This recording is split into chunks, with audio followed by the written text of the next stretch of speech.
Welcome to Galaxy TV's Primetime News. My name is Iribami Salako. We begin with headlines.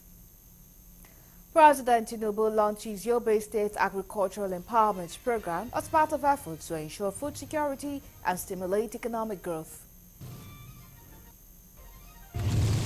Plus, on the news, Minister of Education reiterates unwavering commitment of Tinubu's led administration to advancing course of education in Nigeria.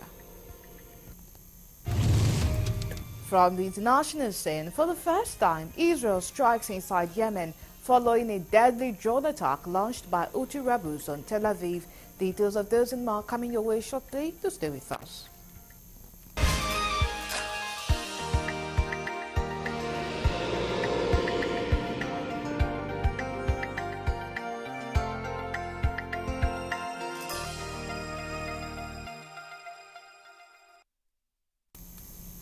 Many thanks for joining us at this time. Now, details of the news. President Bola Tinubu extends his condolences to the government and people of Socialist Republic of Vietnam over the passing of Secretary General Nguyen Phu Trong. Nguyen Phu Trong was the General Secretary of the Communist Party of Vietnam. As the head of the Butiboro, the Central Military Commission, he was the leader of Vietnam. He also served as president from 2018 to 2021. Adjorin Gilale, special advisor to the president, media and publicity, in a statement, said President Tinubu also commiserates with the widow of the late Vietnamese leader, Madame Ngo. Ngilali said the president expresses his profound sympathy over the loss, noting the huge influence and effort of the deceased leader in shaping Vietnam. He said President Tinubu assures the people of Vietnam of Nigeria's solidarity at this time of grief.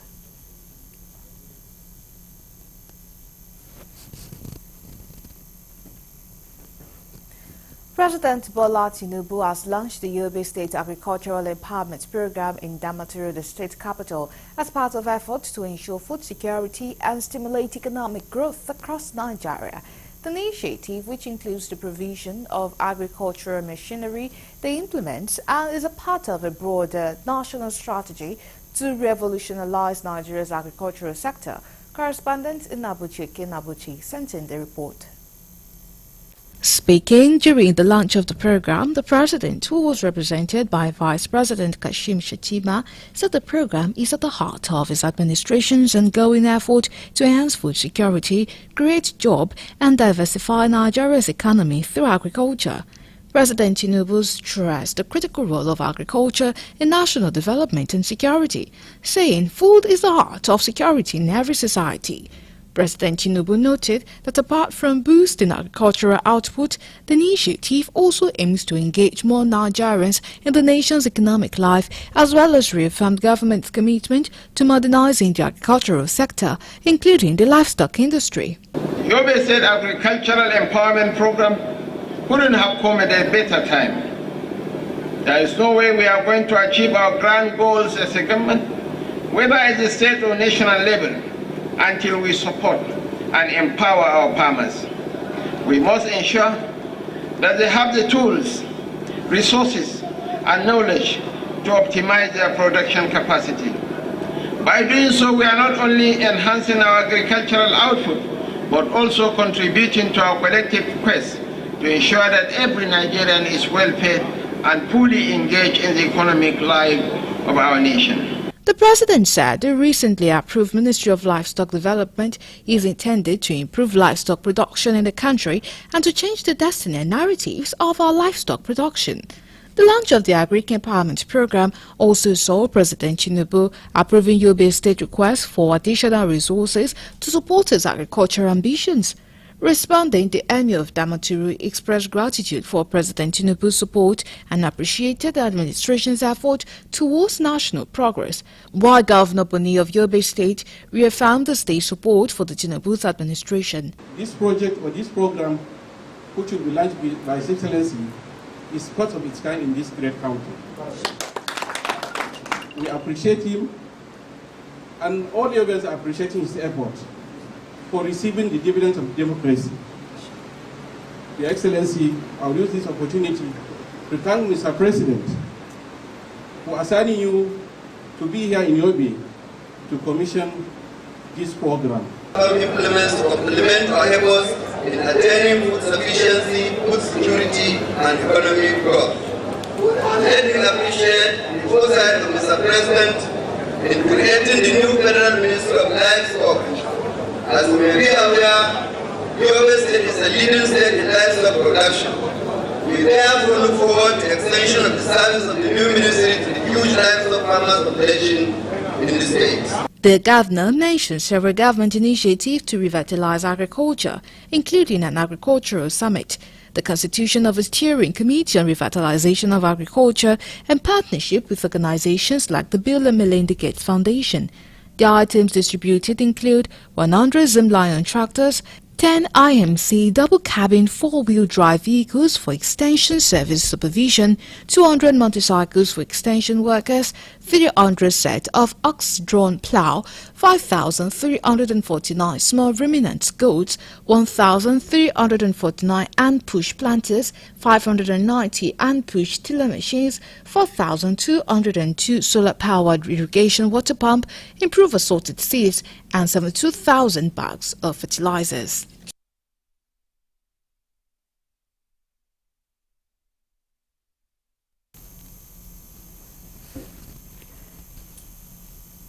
President Bola Tinubu on Sunday in Accra, Ghana, addressed African leaders on the status of ECOWAS, highlighting the progress so far made by the West African Economic Bloc and the prevailing challenges. He said the community has activated a standby force to counter terrorism and will continue to explore funding options. Correspondent Nabuchi Nabuchi sent in the report. The President said ECOWAS has been supporting member states to enhance electoral and governance processes and recently deployed election observation missions to Senegal and Togo, both of which elections were adjudged to be peaceful, transparent and fair. The President disclosed that consultations are ongoing to revive ECOWAS 2001 Supplementary Protocol on Democracy and Good Governance. On economic integration, President Tinubu said ECOWAS has implemented activities to consolidate the free trade area, customs union and common market, detailing the efforts on the humanitarian and social development front.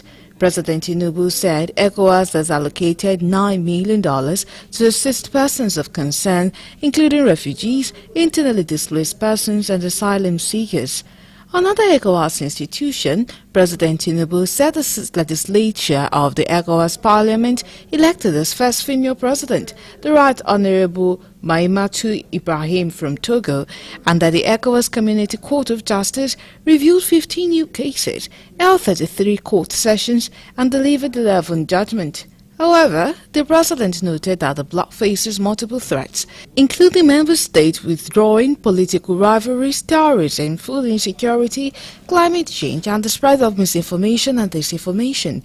He said ECOWAS will continue to dialogue with Burkina Faso, Mali, and Niger to maintain unity and will convene a special extraordinary summit on the future of the community. On the margins of the AU meeting, President Tinubu held a bilateral meeting with President Ismail Omar Guelleh of Djibouti. President Guelleh emphasized the importance of Nigeria's role as a leader in West Africa and the continent. He appealed for Nigeria's support on development concerns and common challenges in his country. President Tinubu and Guelleh agreed to continue to work together to advance bilateral interests. The media coordination meeting was conceptualized in 2017 as a principal forum for the AU and Regional Economic Community (RECs) to align their work and coordinate the implementation of the Continental Integration Agenda, replacing the June-July summits. In a meeting between the Bureau of AU Assembly and Regional Economic Communities (RECs), with the participation of chairpersons of RECs and AU Commission and Regional Mechanism (RMS). ECOWAS Finance Experts will continue to meet to explore funding options for the standby force. With regards to governance and democracy, we continue to support our member states in enhancing electoral and governance processes. We have successfully managed some post-election dialogue, thus consolidating democracy in the region. To this end, we deployed election observation mission to Senegal, Togo, Lisbon, and they were adjudged to be free, transparent, and fair. Working with the African Union and United Nations Office for West Africa. This year's meeting was convened under the AU theme on education, Educators Skill Africa for the 21st Century.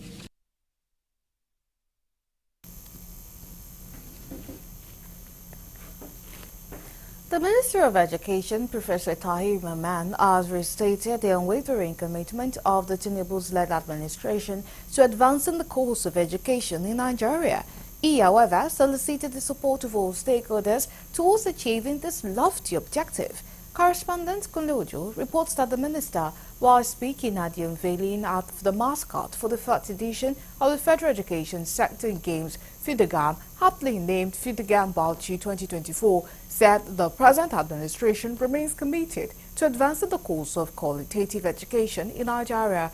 Professor Mamman, who spoke through the Minister of State for Education, Dr. Sununu, expressed profound gratitude to attendees for their unwavering support in education to advancing the education sector. The Permanent Secretary, Federal Ministry of Education, Didi Esther Walsin-Jack, reiterated the importance of the game in promoting unity, friendship, fitness, and mental alertness among the ministry and agency staff. Chairman of the FIDEGAM Steering Committee, Omotayo Adeyemi, emphasized the mascot's significance in representing the spirit of the games and thanked the organizing committee for their relentless effort and called for widespread support for the success of the games. Let me say here that participation by all agencies is mandatory. All agencies must participate. The only likely exception might be National Commission for Almajiri and Out-of-School Children, because they are just turning to settle. But no excuse will be accepted by the ministry for any agency not to participate. Body of note to align the passion and interest exhibited by the Honourable Minister of Education in the development of sport within the ministry in particular and the education sector in general. A rallied support for the actualization of the forthcoming 4th edition of the FEDGAM game from the Bauchi State Government for the hosting of the game.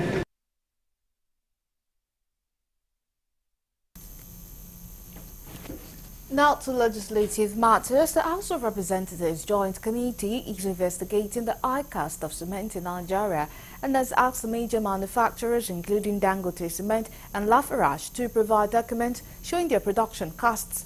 The committee wants to determine a fair price for cement and reduce the current market price, which is over 10,000 naira in most areas. The committee also criticized the Federal Competition Consumer Protection Commission, FCCPC, for its inactions, which has allowed middlemen to sell cement at exorbitant prices, hurting Nigerian consumers. Undoubtedly, just as air is to the human being, so is cement to the built industry. And with a housing gap of over 16 to 20 million in Nigeria, you will know that cement plays an integral and critical role in the economic well-being of our country. I was reading somewhere today, and the Minister of Housing said that the Nigerian people will be needing at least 5 trillion annually to address the housing shortages. Earlier, the Group Managing Director, GMD of Dangote Cement Company, Arvin Pathak, said that 95% of production costs are either imported or linked to foreign exchange. He explained that there had been between 100 to 333% increase in the price of major cement input materials like gas, AGU, gypsum, imported coal, spare parts, new trucks, tires, petrol, among others. You see, the fundamental problems that we are facing now in this country is as the result of unnecessary increment in prices of commodities. And these commodities, most of the raw materials that are being used to produce these items are found in this country. You don't import them. For example, like the cement, it constitutes about 70 to 75% of the material you use in producing cement. Yes, check. Then other things. But here we are today. Nigerians are very angry youths. Our AGO prices have gone up by 3 times, 3.33. Our gypsum cost has gone by almost 3.23 times. Imported coal has gone up by 2.33 times. Spare parts almost the same because they're linked to the dollar pricing. Only the bag cost has not gone up because we produce our own bags. This is another investment we have done in the backward integration, so that we are not at the mercy of importers to charge us the bag price. So that cost we have been able to control to 27%.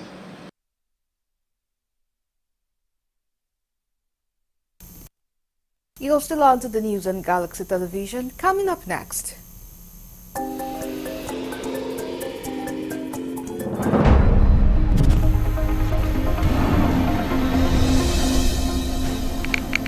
Edo State All Progressive Congress called for sack of Edo State Police Commissioner for allegedly compromising security situation in the state.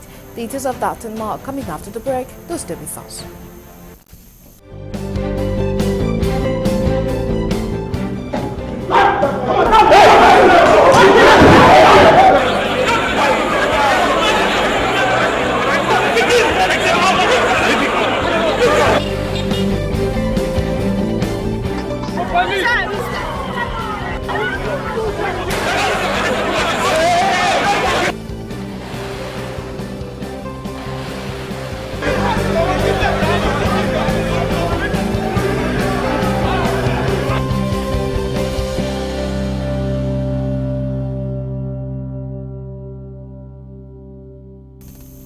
We are glad to have you back. Down for more updates and the latest news, please visit our website www.galaxytvonline.com. Connect with us on our X handle at Galaxy TV. Subscribe to our YouTube channel, youtube.com/Galaxy TV News. You can follow and interact with us on our Facebook page, facebook.com/Galaxy TV. Remember to follow and tag us on our Instagram page at Galaxy TV. You can also avail our eyewitness feature via WhatsApp. If you have breaking news around you, simply share your story by sending short clips or videos of the news on 0818-6666-669. Our social media platforms are user-friendly and can always accommodate your live updates and comments.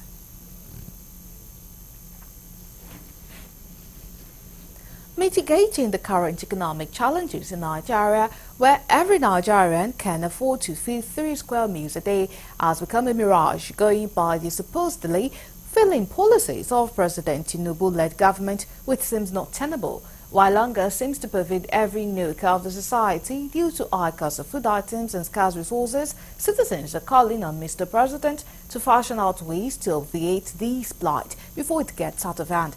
Correspondent Gabriel Odia takes a look at the socioeconomic challenges facing Nigerians and thriving hunger. The report.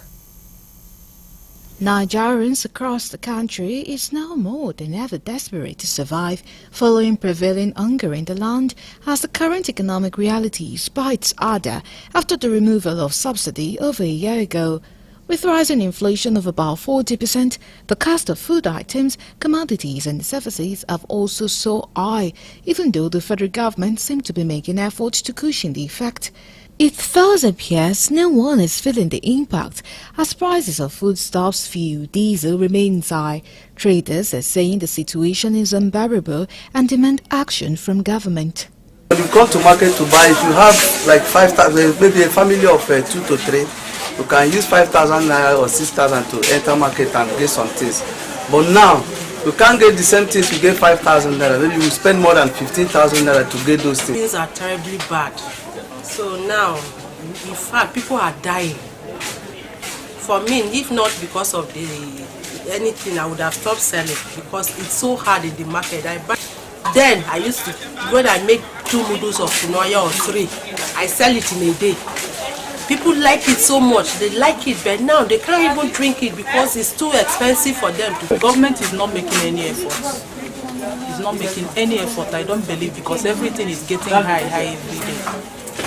Like before, this Maggi is 800 naira, star Maggi, but now it's 1,200. Like vegetable oil, King's 5 liter before is 7,000, but now it's 12,500. So things is getting higher every day. What we are facing in this country, in fact, is critical.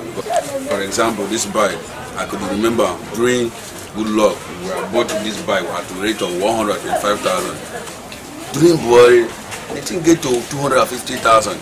A public analyst and legal practitioner called on the federal government National Assembly to take decisive action to solve the insecurity challenges causing food insecurity in the country, as most farmers cannot go to their farms to cultivate and produce the food we need. One would have expected that the National Assembly would have been preoccupied with tackling national hunger as opposed to national anthem, because that is not one of our major problems. There is hunger in the land. We are talking about insecurity that has affected farmers from cultivating their ancestral lands. So most farmers may not even have access to the needed fertilizer within time. So government needs to quickly address the issue of hunger in the land. Meanwhile, an economist from the Benue State University who helped on strict policy implementation also preferred some solutions on the way is out. The problem is always the implementation. If they will do that, provide tax incentives, tax rebates, especially to these infant industries, and then if they will also reduce tariff on imports, or what I call liberalization of trade, I think it will go a long way to also cushion the effect.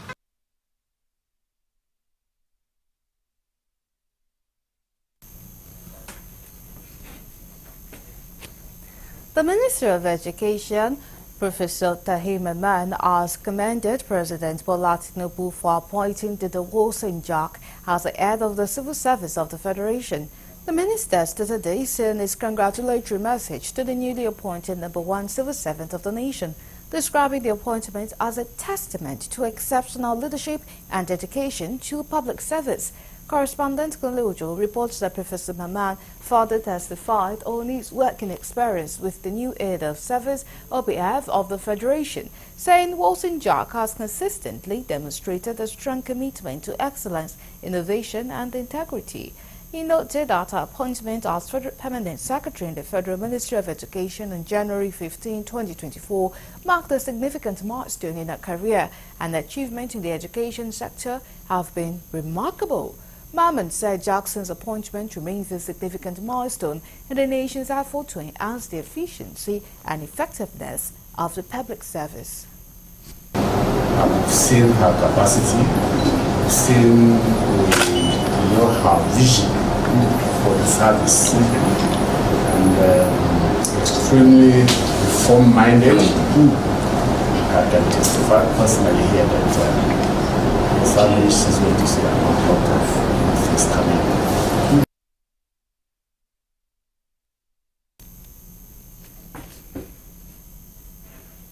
Edo State Embattled Deputy Governor Comrade Philip Shaibu has advised youth across the country to shun violence in order to attain success in life.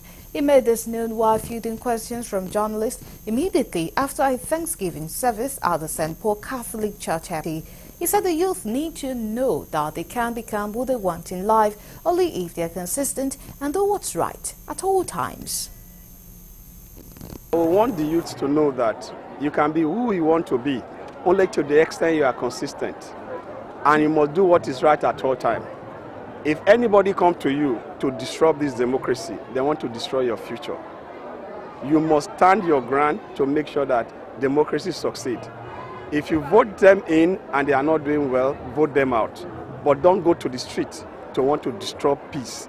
Because when you go to the street to disrupt peace and there is war, you and I will be the victim.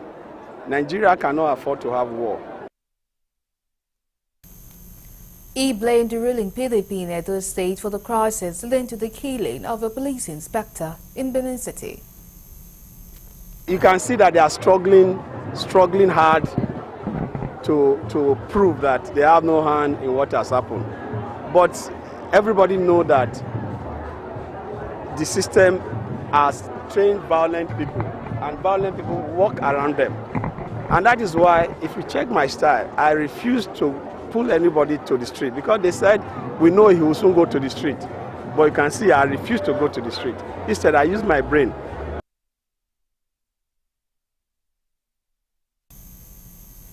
And to the story teased earlier, still in Edo State, the State All Progressive Congress Campaign Council of Monday Okpebolo and Dennis Sidaosa in the September 21 governorship election has called for the sack of the Edo State Police Commissioner for allegedly compromising the security situation in the state. The media director of the APC Campaign Council, Prince Kasim Afebula, made this known at a press briefing in Benin City, the Edo State capital. The media director alleged that the State Commissioner of Police, CP Funsho Adigbuye, watched helplessly while thugs allegedly loyal to the People's Democratic Party in Edo State unleashed mayhem on the good people of the state.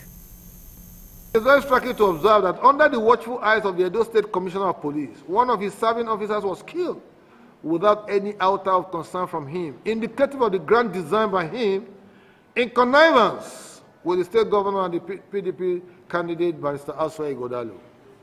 The Commissioner of Police, Edo State Command, has willfully undermined the responsibility placed on him by law, that is, protection of lives and property within his jurisdiction, as he has become the puppet of the governor from whom he takes politically minded instructions.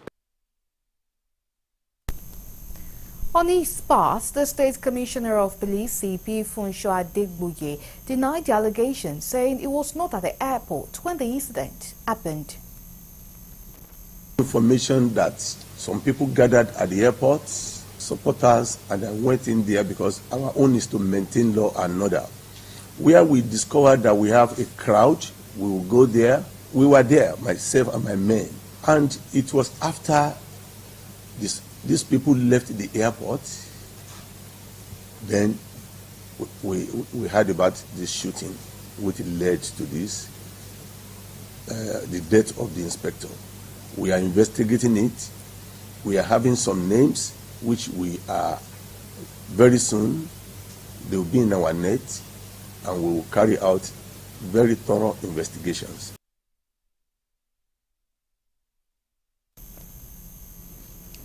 Now to other stories. Nigerians from all walks of life received the news of lifting of visa ban on Nigerians seeking to travel to the UAE with joy, taking into consideration the number of Nigerians doing business and schooling in the country. The ban has also affected the business relationship between both countries, despite the good working relationship both countries enjoy. In this report, our correspondent Dele Fasson takes a look at the economic benefits of lifting the ban on international trade. The report. 21 months ago, precisely October 2022, when the UAE placed a ban on Nigeria's relationship, while businessmen and women had their business interests put on hold, except those with residential permits.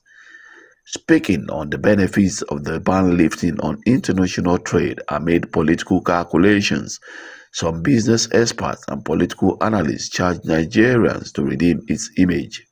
Lifting it is a good one, but the best that we, the government, should look inward and develop our economy, so that it's not we going there to look for business, they also come to Nigeria to also look for business, because the situation where our people be denied visa, treated as subhuman person because I go to a greener pasture, all better because of our bad economy. Mental orientation for our citizens that are traveling over there, because of the fact that the citizens are the image maker of both countries. So if you have citizens that are troublesome, if you have citizens that are into one social vices or the other, it does not tell on the image of any country. On their part, an executive member, Nigerian Chamber of Commerce and Industry, as well as an economist, challenged the federal government to boost its international trade. What the government should have done, what the government should do, you look at your trading with a country. If you are trading with a country, we are buying XY amount from you annually. Are they buying equally from us? Our products, the products we have, like crude oil, gas, farm products and so forth, are they also buying from us?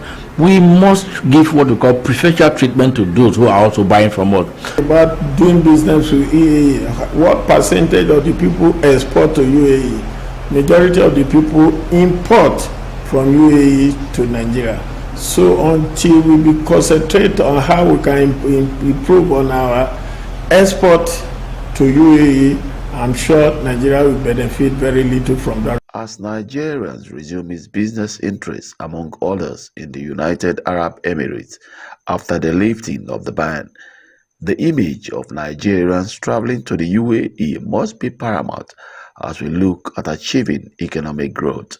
From Delta State, Dele Fason reporting for Galaxy News.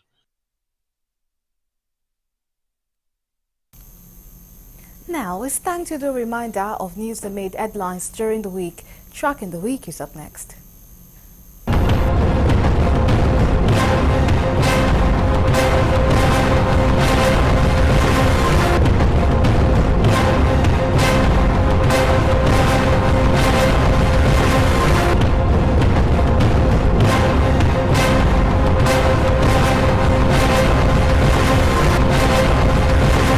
Hello and welcome to Tracking the Week. On Monday, after several months of intervention, the Nigerian government secured a deal with UAE authorities lifting ban on citizens traveling to the United Arab Emirates. With this latest development, Nigerians wishing to travel to UAE can now secure passport to travel there. The Minister of Information and National Orientation, Mohammed Idris, broke the information shortly after the Federal Executive Council meeting presided over by President Bola Tinubu. The minister said Nigeria has been discussing the UAE over the ban on Nigerians traveling to that country. But today an agreement has been reached on that now Nigerian passport holders can be issued passports to travel to United Arab Emirates can do so. Still on Monday, a Kano State High Court presided over by Justice Amina Aliyu has perpetually restrained Aminu Ado Bayero and four other disposed emirs of Bichi, Rano, Gaya and Karaye from parading themselves as emirs.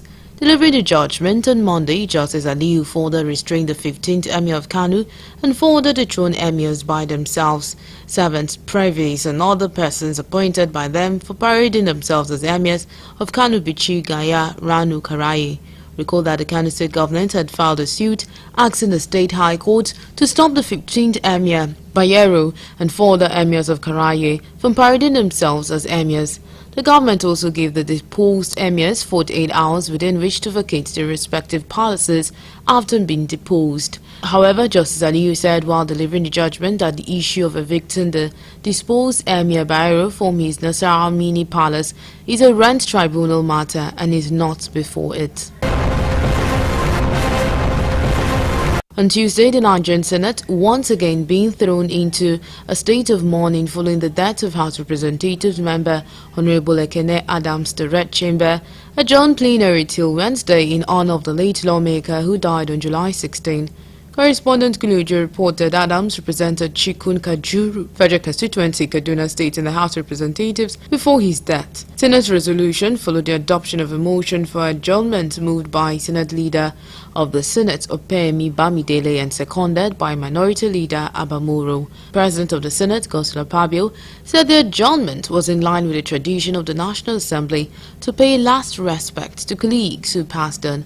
Akpabio also condoled with the House of Representatives family of the deceased member, constituent, government and people of Kaduna over the death of the lawmaker. Still on Tuesday, the National Examination Council withheld the results of 52 candidates put of a total number of 66,931 candidates who sat for the 2024 National Commission Entrance Examination into the Unity Schools in Nigeria. The Minister of State for Education, Dr. Yusuf Sununu, who announced the release of the results of the examination in Abuja, said the exercise was highly competitive. Correspondent Kuluju reports that Sununu disclosed the result of 2 candidates from Lagos State and 50 from River State were withheld by the National Examination Council for various forms of malpractices. He added that investigation is ongoing to determine the level of culpability of the candidates involved in the examination malpractices, but admitted that the result is being withheld. The minister revealed that a total number of 71,291 candidates registered for the examination, while 66,931 sat for the exam and 4,360 candidates were absent. He added that out of the maximum obtainable score of 210, one candidate obtained highest score of 203, with 13 candidates obtained the lowest score of 1. On Wednesday, President Bola Tinubu made real one of his major electioneering campaign promises as he launched the commencement of check disbursements to beneficiaries under the Nigerian Education Loan Fund (NEL Fund). President Tinubu, who was visibly excited at the ceremony, reaffirmed his beliefs in the capacity of education as a sustainable tool for overall development of an individual and the nation. He said with the successful commencement of the initiative, which he described as a game-changer in the nation's educational sector, it behoves all Nigerian students to explore the opportunities provided and change their lives. While addressing State House correspondents after the launch, the MD of NEL Fund, Akintunde Soya, further hinted that the fund is open to only high institutions owned by the federal government. Still on Wednesday, the Senate announced the removal of Senator Ali Ndume, representing Borno South Senatorial District, as the chief whip of the Senate, replacing him with his Borno North counterpart, Tahir Munguno. The decision was announced on Wednesday after a letter of complaint against Senator Ndume by the leadership of the All Progressive Congress was read by the President of the Senate, Godswill Akpabio, in plenary. Correspondent Kulujo reports that a letter, which was signed by the National Chairman Abdullahi Ganduje and the Secretary, Senator Ajibola Bashir, explained that Ndume, in his capacity as Chief Whip, was working to bring down the country through his unguarded utterances. When the matter was put to voice vote by Akpabio, members of the APC Senate caucus endorsed Ndume's removal, and he was immediately replaced by Tahir Munguno. Meanwhile, President Bola Tinubu has asked the Upper Legislative Chamber to speedily consider and approve a supplementary budget of 3.2 trillion naira. Tinubu's request was read on the floor of the Upper Legislative Chamber by the Senate President Godswill Akpabio. On Thursday, after several months of back and forth, President Bola Tinubu and organized Labour came to a compromise on Thursday, pegging the new minimum wage at 70,000 naira. With the latest development, President Tinubu will in the next few days forward a wage review bill to the National Assembly before implementation may commence. Correspondent Inabuchi Inabuchi sent in the report. The President's approval followed wide consultative meetings with governors, the organized private sector and the Labour bureaucrats. Labour, however, conceded by accepting the new wage increase when Tinubu promised to ensure that wages will be reviewed every 3 years rather than the once in 5 years old order. Minister of Information and National Orientation, Mohammed Idris, said the agreement will bring smiles on the faces of the workers as the President has fulfilled his promise that he will not disappoint the workers. The NLC President Jura and his TUC counterpart Festus Osifo said what came as most appealing for the workforce was the assurance by the President to effect a 3-yearly review of the wages and the assurance that by next week the bill to amend the minimum wage, shoring it up to 70,000 naira, will most likely go to the National Assembly soon. Still on Thursday, the Joint Admission and Matriculation Board fixed 140 and 100 for admission into universities, polytechnics and colleges of education in Nigeria. The board also disclosed that some tertiary institutions in the country illegally admitted over 1 million students, while 17 years has also been fixed as admission age for students. Correspondent Kulujo reports that at the 2024 policy meeting on admission into tertiary institutions and 4th edition of JAM, National Tertiary Admission Performance Merit Award, the Registrar of JAM, Professor Ishaq Oluide, the board has been able to regularize 600 of the numbers admitted illegally. He added that a lot of students with illegal admission do not have the basic qualification for the course they registered to study. Oluide also announced the admission cut of 140 for applicants seeking admission into university and 100 for those seeking admissions into the polytechnics and colleges of education in Nigeria. On Friday, the Chief of Defense Staff, General Christopher Musa, said security agencies in the country are working seriously to ensure that Nigeria achieves its plan to achieve the targeted 2.1 million barrels daily crude production. General Musa gave the assurance while fielding questions from journalists after a security meeting with President Bola Tinubu at the Presidential Villa Abuja. He said Nigeria relies more on what it produces, and their mandate is to restore full production of oil in line with the President's renewed hope agenda. The CDS lamented illegal businesses in the oil sector, saying the military and other security agencies will synergize to ensure that all thieves are arrested and made to face the wrath of the law. He said the President is aware of the ills and cries of host communities and has promised not to let them down. He urged the community to be patient as steps are being taken to address their grievances so that productions will continue.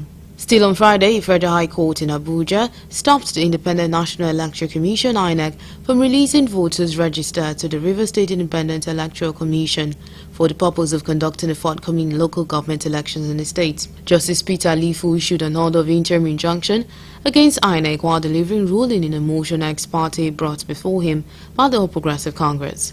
Correspondent Kunujo reports that the motion ex parte was filed on behalf of APC by a team of senior lawyers comprising Joseph Daudu, Sebastian Honorable, and Ugu James Onoja, all senior advocates of Nigeria, and brought pursuant to Section 13 of the Federal High Court Act, Order 26 Rules 1 and 3, Order 28 Rules 1 and 2, and under the inherent jurisdiction of the court as enshrined in Section 6 of the 1999 Constitution.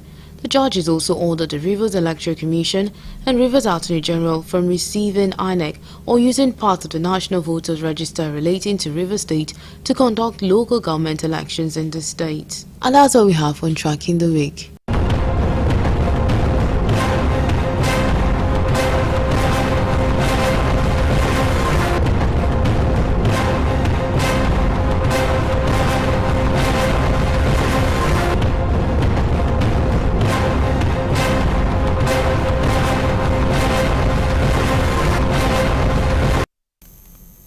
Now, we join the international desk for more news.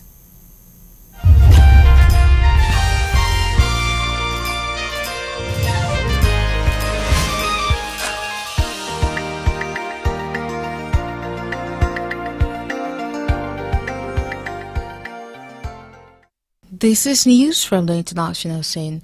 For the first time, Israel has struck against Yemen following a deadly drone attack launched by Houthi rebels on Tel Aviv. Since the October 7 attacks by Hamas on Israel, the Houthis have been targeting shipping in the Red Sea in solidarity, they say, with Gaza. But these direct attacks on each other's soil between the Israeli military and an Iranian-backed rebel group risk creating a new front in a conflict that already threatened to spill over into the region. Soon after the Israeli attack, the Houthis said they launched a fresh barrage of missiles towards Israel, promising a response that will be huge and great. The Houthis are an Iran-backed Islamist group based in Yemen. The Houthi movement, also known as Ansar Allah, supporters of God, is one side in a civil war that has raged in Yemen for nearly a decade. It emerged in the 1990s when its leader, Hussein al-Houthi, launched Believing Youth, a religious revival movement for a centuries-old subset of Shia Islam called Zaydism. Since the ceasefire, the Houthis have consolidated their control over most of the northern Yemen. They have also sought an agreement with Saudi Arabia, a major rival of Iran, that would bring the war to a permanent end and cement their role as the country's rulers. Before Russia launched its full-scale invasion of Ukraine, many, including Kyiv, were skeptical that a major war could enter Europe. More than 2 years on, another shift, once unthinkable, is underway on conscription. Several European nations have introduced or expanded compulsory military service amid Moscow's mounting threat, part of a range of policies aimed at boosting defenses that are likely to be scaled up even further. The risk of a larger war in Europe has been rising after Russian President Vladimir Putin finally resorted to open conflict in Ukraine, pursuing his aim to recreate the Soviet Empire, said General Wesley Clark, retired, who served as NATO's Supreme Allied Command to Europe. A number of European countries altered mandatory conscription after the end of the Cold War, but several nations, particularly in Scandinavia and the Baltics, have reintroduced it in recent years, largely because of the Russian threat. Failure to enlist can result in fines or even jail time in some countries. Latvia is the latest to implement conscription. Compulsory military service was reintroduced on January 1st this year after being abolished in 2006. Male citizens will be put up for the draft within 12 months of reaching the age of 18 or graduation for those still in the education system. In April, Norway presented an ambitious long-term plan that will nearly double the country's defense budget and add more than 20,000 conscripted soldiers, employees and reservists to the armed forces. Bangladesh Supreme Court has scaled back a controversial job quota system after nationwide unrest over the past week, during which more than 100 people were killed, according to local media. Students have been demanding an end to a controversial quota system that reserved 30% of government jobs for descendants of veterans who fought in Bangladesh's War of Independence in 1971. They said the quota favors allies of the governing Awami League party, which led the independence movement against Pakistan. The Supreme Court ordered that the quota for veterans' descendants be cut to 5%, with 93% of jobs to be allocated on merit. The remaining 2% will be set aside for members of ethnic minorities and transgender and disabled people. Sunday's verdict comes after weeks of demonstrations, mostly led by students, that turned deadly on Tuesday after groups linked to the Awami League attacked protesters. Still on the international scene, the United States Secret Service has admitted it had turned down a request for additional resources to protect former President Donald Trump before his attempted assassination last week, according to a report. Secret Services spokesman Anthony Guillermi acknowledged in a statement to the Daily that some requests for additional federal security assets for Trump's detail were turned down in the 2 years leading up to the attempt on July 13. He said the denied requests were not specifically for the rally in Butler, Pennsylvania, where 20-year-old Thomas Matthew Crooks opened fire on the Republican presidential candidate, clipping his hair and killing a person in the crowd behind him. The Washington Post also quoted 4 unnamed informed sources as saying on Saturday that previous requests by the Trump security detail from the Secret Service were repeatedly denied. A head-on collision between a truck and a bus on a highway in the Bolivian Andes has killed 22 people and injured 16 in the country's worst road accident this year, according to police. 14 of the dead have been identified so far, police said on Sunday, with Chile's Ministry of Foreign Affairs saying there was at least 1 Chilean national among them. Earlier, officials said the drivers of both vehicles were among the dead. The accident happened on a road between Bolivia's town of Patacamaya and the town of Tambo Quemado in northern Chile, according to Unitel Channel. The bus had been heading towards Chile on the busy commercial and tourism route linking the two South American countries. The initial investigation showed that the truck had crossed into the opposite lane while trying to overtake a vehicle, Traffic Officer Nilo Torico said. Images of the accident shared by Unitel show the bus with its front section shattered and the smashed truck. Some bodies were seen on the road. First responders were working to remove bodies trapped in the destroyed vehicles, Torico said. Bolivia sees about 1,400 traffic deaths each year, government statistics show. Accidents are mainly due to poor driving and mechanical failures. A collision on a busy road in southwestern Bolivia on April 4 killed 14 people and left 2 injured. Lastly, on the international scene, the bodies of a couple who set off on a sailing trip across the Atlantic Ocean have been found on a washed-up life raft almost 6 weeks after they were last seen. Britain Sarah Parkwood and a Canadian husband Brett Kilberry were thought to have abandoned their yacht and perished before washing up on the Sable Island near Nova Scotia in Canada on 12 July.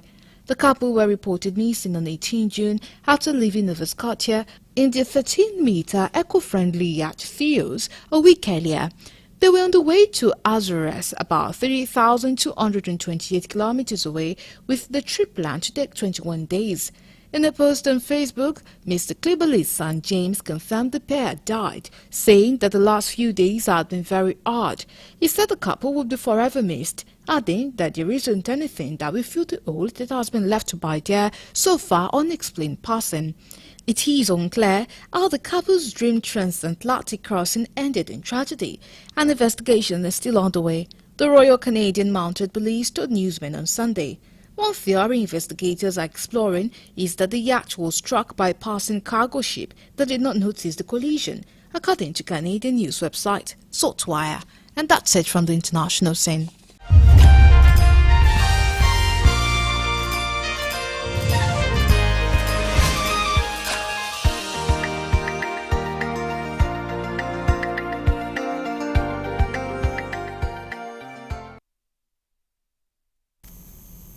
Now, for more updates and the latest news, please visit our website www.galaxytvonline.com.